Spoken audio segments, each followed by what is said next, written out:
Maya was the heartbeat of Adler and Associates. For 5 years, she was the first to arrive and the last to leave. As a senior financial analyst, she had a supernatural gift for numbers. She could spot a missing decimal point in a 1,000-page ledger within minutes. Her desk was a museum of Employee of the Month plaques, but her true pride was hidden in her desk drawer. It was an ultrasound photo of her first child. At 7 months pregnant, Maya was exhausted but glowing. She had spent weeks preparing handover memos to ensure her department ran perfectly while she was away. She believed her loyalty had earned her the respect of the firm. She felt secure, valued, and ready for the biggest transition of her life. Little did she know, her dedication was about to be met with a cold, calculated betrayal. To the company, she wasn't a person. She was an expense they were tired of paying. Maya walked toward the executive suite, clutching her maternity leave paperwork with a smile. She thought she was heading toward a well-deserved break. Instead, she was walking straight into a corporate ambush that would change her life forever. Mrs. Adler didn't have off days. She wore her designer power suits like a suit of armor and treated her employees like replaceable parts in a machine. To Adler, empathy was a professional defect. She sat behind her massive marble desk, the city skyline reflecting in her sharp, narrow eyes. When Maya entered the room, Adler didn't offer a seat or a congratulations. She simply tapped a heavy red pen against a thick folder. The air in the office felt 20 degrees colder than the hallway. Maya laid her leave papers on the desk, but Adler didn't even look at them. Instead, she pushed the folder toward Maya. "We are restructuring, Maya. Your services are no longer required." The words were like ice water. Adler claimed that Maya's recent lack of focus had caused errors in the quarterly reports. It was a blatant lie. Maya had just saved the firm $4 million in a merger the week before. Adler wasn't just denying her leave, she was firing her to avoid paying her benefits and bonus. The Ice Queen watched with a smirk as the color drained from Maya's face. "You can't do this," Maya whispered, her voice trembling.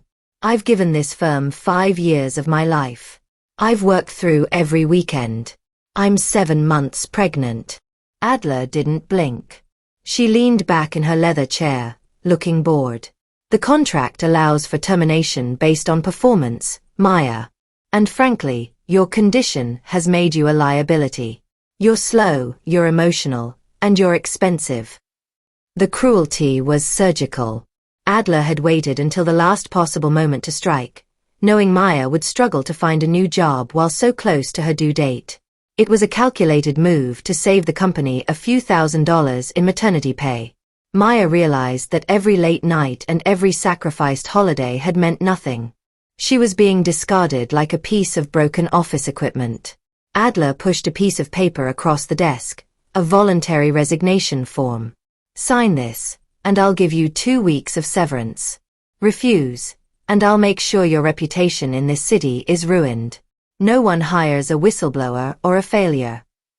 Maya looked at the pen, then at the woman who had become her living nightmare.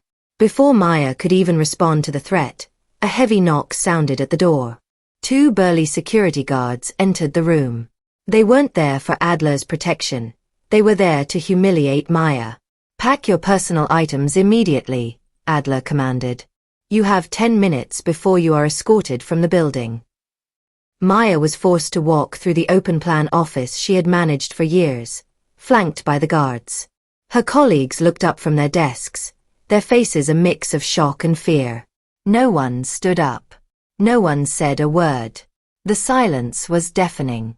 Maya's hands shook as she threw her plaques, her favorite mug, and her ultrasound photo into a single cardboard box. As she reached the glass lobby doors, she looked up at the mezzanine.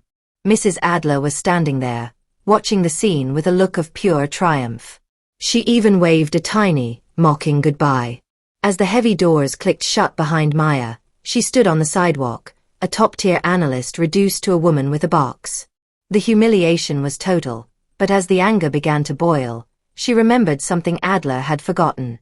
Maya sat in her car for an hour, the engine off, tears streaming down her face. She felt small and defeated until she reached into her pocket for her car keys. Her fingers brushed against a small, cold piece of metal. It was a silver flash drive she always kept on her keychain.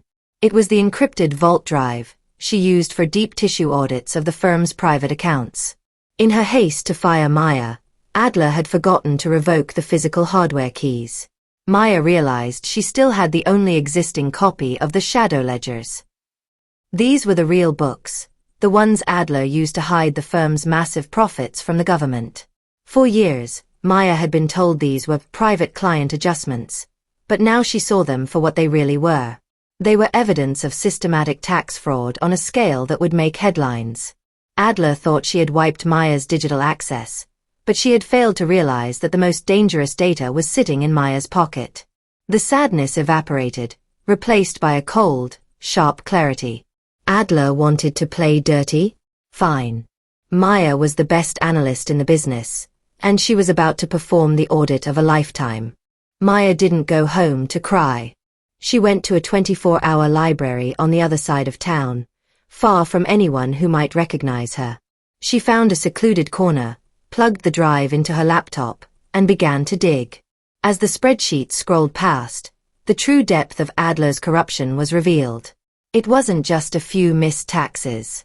Adler had created a web of shell companies with names like Blue Horizon Holdings and Apex Logistics. These companies didn't exist.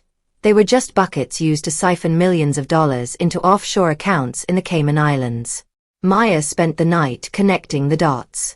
She tracked the wire transfers, identified the forged signatures, and mapped out the entire conspiracy. She worked with a ferocity she had never felt before.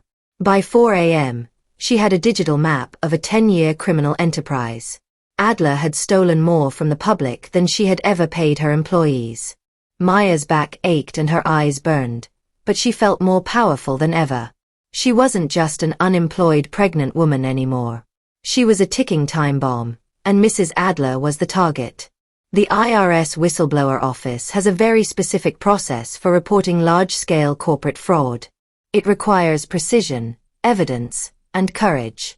Maya knew that once she submitted this, there was no going back. She spent the morning organizing her findings into a professional report. She didn't use emotional language. She let the numbers tell the story. She attached the encrypted logs, the offshore routing numbers, and a list of the fake invoices Adler had forced the staff to process.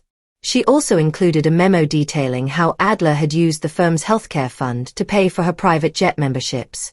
Maya's finger hovered over the Submit button on the federal portal. She thought about her baby and the world she wanted her child to grow up in. She thought about the Ice Queen, smirking from the balcony. With a firm click, she sent the file. A notification appeared on her screen. Report received. Case ID 8821X. The fuse was lit. The most powerful tax enforcement agency in the world now had a roadmap to Mrs. Adler's destruction. Maya closed her laptop, walked out into the morning sun, and finally went home to sleep. For the next 2 weeks, the world was eerily quiet. Maya stayed inside, focusing on setting up her nursery. She didn't check LinkedIn or call her old friends. She knew Adler would be watching her social media. Every time her phone buzzed, her heart raced. Adler actually sent a series of increasingly aggressive emails. She threatened to sue Maya for theft of proprietary information and violation of non-compete agreements. She even sent a formal letter from the firm's lawyers demanding the return of the audit drive. Maya didn't reply to a single one. She knew that any response could be used against her. She felt like she was standing in the middle of a forest, watching a wildfire approach from a distance. She was the only one who knew the fire was coming. Adler was still posting photos on Instagram of her Executive of the Year gala preparations, wearing a diamond necklace that was likely paid for with stolen tax money. Maya just rubbed her belly and waited. She knew the IRS didn't move fast, but when they moved with the force of a mountain. The silence wasn't a sign of failure. It was the breath before the scream. Monday morning at Adler and Associates began like any other. The interns were rushing with lattes. and the phones were ringing off the hooks. Mrs. Adler was in the middle of a high-stakes board meeting, boasting about the record-breaking quarterly profits she had engineered. Suddenly, the lobby doors swung open. 8 agents in dark windbreakers with IRSCID, printed in bold yellow letters, marched in. They didn't stop at the reception desk. They didn't ask for permission. They had a federal search warrant signed by a judge. The lead agent walked straight into the boardroom, interrupting Adler mid-sentence. Federal agents. Nobody touch their computers. Step away from your desks. The room went dead silent. The Ice Queen tried to maintain her composure. This is an outrage. Do you know who I am? She demanded, her voice shrill. The agent didn't even look at her. He simply pulled out a copy of the Black Ledger, the exact files Maya had submitted. Adler's face turned from a flush of anger to a ghostly, sickly gray. She collapsed into her chair as the agents began bagging every hard drive and filing cabinet in the room. While the agents worked, Adler was confined to her office. She tried to use her cell phone, but it was immediately seized as evidence. She watched through the glass walls as her legacy was dismantled in real time. Her employees, the same ones she had bullied for years, were now being interviewed by federal investigators. The panic began to set in. Adler realized this wasn't a routine audit. Someone had given the government the key to the kingdom. They knew about the Cayman accounts.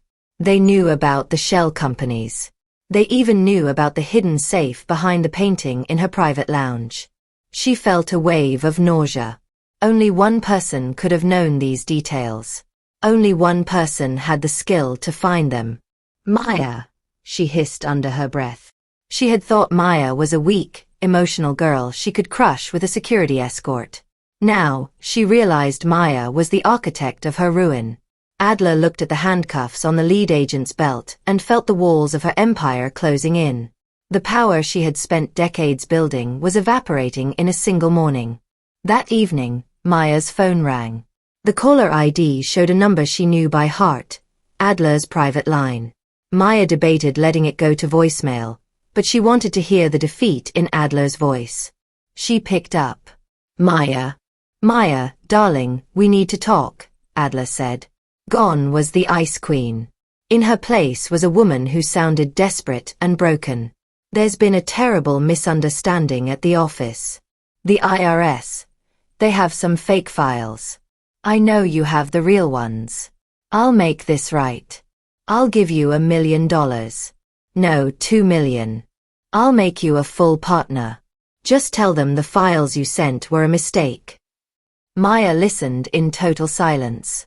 She felt a strange sense of peace. I'm on maternity leave, remember? Maya said calmly. You told me I was too slow and emotional to handle the business. Why are you calling a liability for help? Adler began to sob, a pathetic, dry sound.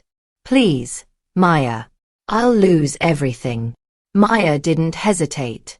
You didn't care when I was losing my healthcare and my career. You told me not to trip on my way out. Well, Mrs. Adler, don't trip on your way to jail.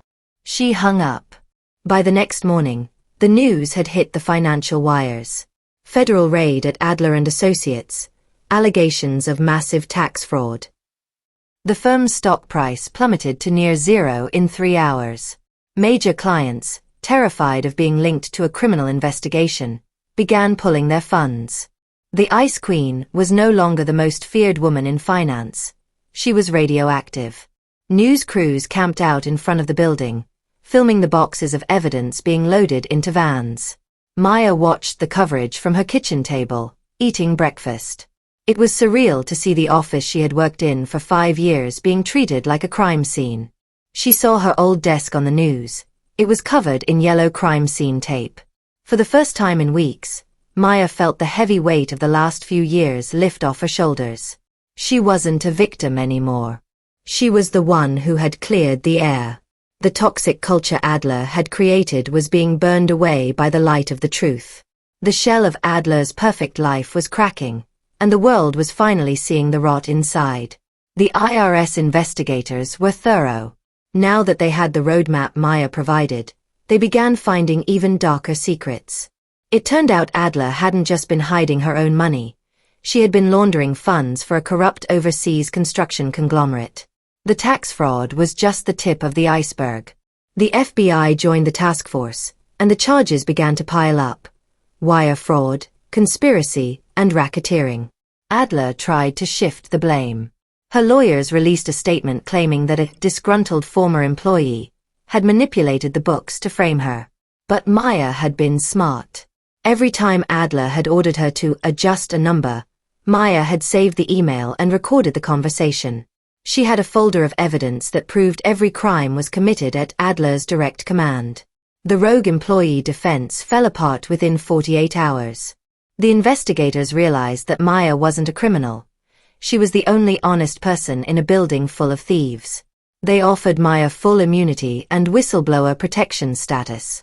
She was now the star witness for the United States government.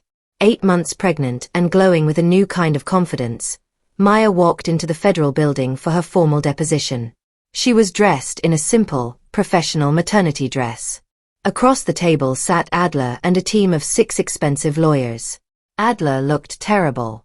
Her designer suit was wrinkled, and her hair was thinning from stress. She glared at Maya with pure hatred, but Maya didn't flinch.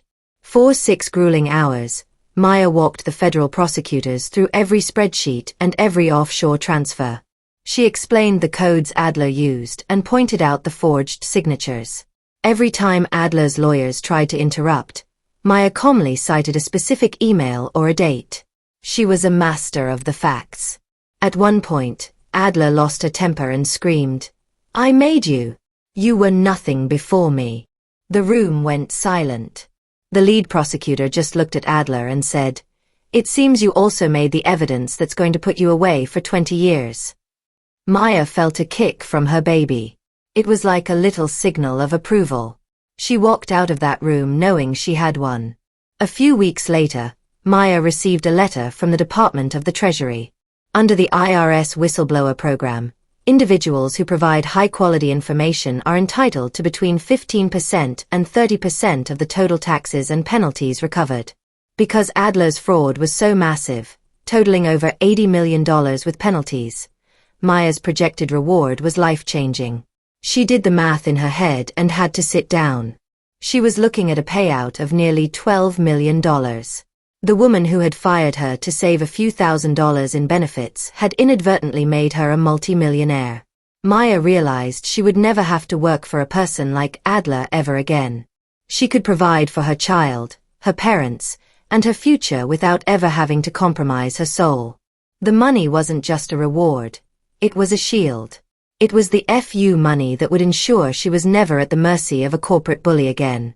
She looked at the nursery she had been decorating on a budget and realized she could now buy the entire building if she wanted to. The downfall of Adler and Associates was swift and total. Within a month of the raid, the firm declared Chapter 7 bankruptcy. The brand was so tarnished that no one would buy the assets. The iconic sign was removed from the top of the skyscraper, leaving a dark stain on the stone where the name had been. Hundreds of employees were suddenly out of work. But Maya didn't forget them. She knew most of them were good people who had been trapped in a toxic system. Using a small portion of her future reward, she hired a career coaching firm to help her former colleagues find new, better jobs.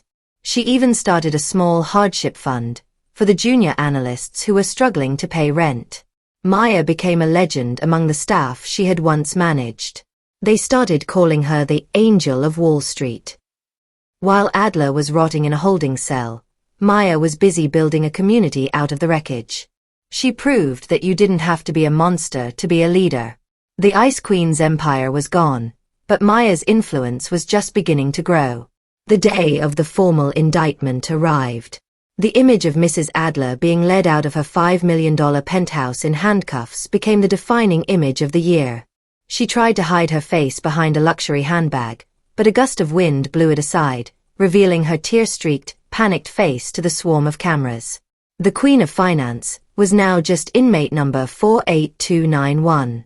She was denied bail because the judge deemed her a flight risk due to her offshore accounts. As the police car pulled away, the crowd of onlookers actually cheered. It was a rare moment of public justice. People who had lost their pensions or seen their small businesses crushed by corporate greed felt a sense of vindication. Maya watched the footage on her phone while rocking in her nursery chair. She didn't feel joy at Adler's pain, but she felt a profound sense of rightness. The scales had finally been balanced. The woman who thought she was above the law was about to learn that the law has a very long memory. The era of Adler was officially over. With the legal chaos moving into the hands of the lawyers, Maya finally had peace. She spent her final weeks of pregnancy in a state of quiet reflection. Her home was a sanctuary. The nursery was finished, a beautiful, sunlit room filled with organic cotton, soft books, and a hand-painted mural of a forest. She felt a deep connection to her daughter, who had been with her through every step of this battle. Maya had protected her child before she was even born. She had stood up to a giant and won, ensuring that her daughter would never see her mother as a victim. Maya realized that the greatest gift she could give her child wasn't the whistleblower money. It was the story of her courage. She wanted her daughter to know that the truth is a weapon, and that integrity is the only thing that can't be taken away from you. As she sat in the rocking chair, listening to soft music, the world outside felt far away. For the first time in 5 years, Maya wasn't thinking about spreadsheets or tax codes. She was just a mother, waiting for her miracle. Even behind bars, Adler couldn't stop plotting. She used her one phone call a day to hire a private investigator to dig into Maya's past. She was desperate to find some dirt, an old affair, a white lie on a resume, anything to discredit the government's star witness. She wanted to prove that Maya was just as corrupt as she was. But the investigator came back with nothing. He told Adler that Maya was uncomfortably clean. Every colleague he interviewed praised Maya's ethics. Every neighbor spoke of her kindness. The investigator even found that Maya had been anonymously donating to an orphanage for years. Adler's plan backfired. The more she tried to tear Maya down, the more she realized how much people truly respected her.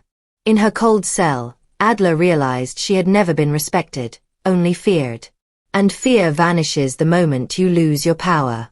She had spent her life building a throne of glass, and Maya had simply thrown the first stone. Adler sat on her thin cot, realizing that the liability she had fired was the only person who had ever truly kept her business honest. On a rainy Tuesday morning, 3 weeks before the trial, Maya's daughter was born. She was a healthy, beautiful baby with wide, curious eyes. Maya named her Victoria. The name wasn't just a coincidence. It was a celebration of the victory they had shared. Holding Victoria for the first time, Maya felt a surge of love so powerful it made the Adler drama seem like a tiny speck in the distance. All the stress, the raids, and the depositions had led to this moment of pure, uncomplicated joy. Maya looked at her daughter's tiny fingers and made a silent vow. You will never have to work for a Mrs. Adler. You will never have to choose between your career and your heart. The hospital room was filled with flowers from her former colleagues, who were now finding success in their new roles. Maya felt like she had given birth to a new life in more ways than one. She was a mother, a millionaire, and a hero. She was finally whole. The battle was almost over, and the prize was sleeping in her arms. The trial of the century opened in downtown Manhattan. The courtroom was packed with journalists, former employees, and curious onlookers. Maya took the stand on the third day, carrying Victoria in a soft wrap against her chest. The judge allowed it, and the image of the whistleblower mother moved the jury before she even spoke a word. Maya's testimony lasted 3 days. She was calm, professional, and devastatingly accurate. She didn't have to exaggerate. The truth was enough. She described the culture of fear Adler had built, and how she had been fired for the crime of wanting to be a mother. When Adler's lawyer tried to bully her, Maya simply looked at the jury and said, I didn't want to destroy the company. I wanted to save the truth. The numbers didn't lie. Mrs. Adler did. The jury watched as Maya pointed out the specific fraudulent entries on a giant screen. It was like watching a masterclass in forensic accounting. Adler sat at the defense table, looking smaller and more pathetic with every passing hour. She couldn't even look Maya in the eye. The jury deliberated for only 3 hours. In a case this complex, that was a record. When the foreperson stood up to read the verdict, the courtroom held its breath. Guilty on all counts. Tax evasion, wire fraud, money laundering, and witness intimidation. Adler's face remained a mask of shock as the judge read the sentence. 15 years in a federal penitentiary, followed by 5 years of supervised release. She was also ordered to pay $60 million in restitution. As the bailiffs moved in to lead her away, Adler finally looked at Maya. She looked like she wanted to scream, but no sound came out. Maya didn't smirk. She didn't wave. She simply adjusted Victoria's blanket and walked out of the courtroom with her head held high. She didn't need to see the Ice Queen melt. She had already moved on to a sunnier world. The justice was complete. The bully had been stripped of her title, her wealth, and her freedom. The top employee had won the final round, not with a promotion, but with the law. 6 months after the trial, the first installment of Maya's whistleblower reward arrived. It was more money than she had ever seen in her life. But Maya didn't go on a shopping spree. She didn't buy a mansion or a fleet of cars. Instead, she bought a small, beautiful office space in a historic building downtown. She was going to start her own firm, Victoria Financial. It wouldn't be a corporate machine. It would be a boutique agency built on ethics, transparency, and respect. She hired the best people she knew from the old firm, the ones who had been loyal to her when things got dark. The company policy was simple. Family comes first. She built a state-of-the-art nursery right in the office so that any parent could bring their child to work. She offered 6 months of fully paid maternity and paternity leave. She wanted to prove that you could be a massive success in finance without losing your humanity. Victoria Financial became a beacon of light in a dark industry. People didn't just want to work with Maya, they wanted to be like her. A year later, Victoria Financial was the fastest-growing firm in the city. Maya was featured on the cover of Fortune magazine under the headline, "The Woman Who Audited Wall Street." She was a sought-after speaker at ethics conferences and a mentor to young women in finance. But her favorite part of the day was always the same. Sitting in the office nursery with Victoria, watching her daughter play while she reviewed the morning's reports. She had built a world where she didn't have to compromise. Her old colleagues often stopped by just to see the new way of doing things. The atmosphere was one of laughter and collaboration, a total contrast to the frozen silence of Adler and Associates. Maya had taken the worst thing that ever happened to her and turned it into a foundation for a better future. She was no longer just an analyst. She was a leader. She had proven that the most powerful thing in business isn't a secret offshore account. It's a reputation for integrity. She was finally living the life she had always deserved. The story ends with Maya standing on the balcony of her new office, looking out at the city skyline. A courier arrives with a letter. It's a handwritten note from a federal prison. It's from Mrs. Adler. In the letter, Adler is groveling. She asks Maya for a character reference for her upcoming parole hearing. She even asks if there might be a job for her at Victoria Financial once she's released. Maya reads the letter slowly, remembering the day she was escorted out with a cardboard box. She remembers the Ice Queen's smirk and the denial of her health care. She doesn't feel anger anymore, just a profound sense of closure. She doesn't write back. She doesn't call a lawyer. She simply walks over to the industrial shredder in the corner of her office and drops the letter in. She watches as the desperate words are turned into tiny, harmless strips of confetti. Some people don't change, but Maya has. She turns away from the machine and picks up her daughter, walking into the light of a new day. The audit is finally over, and the books are perfectly balanced.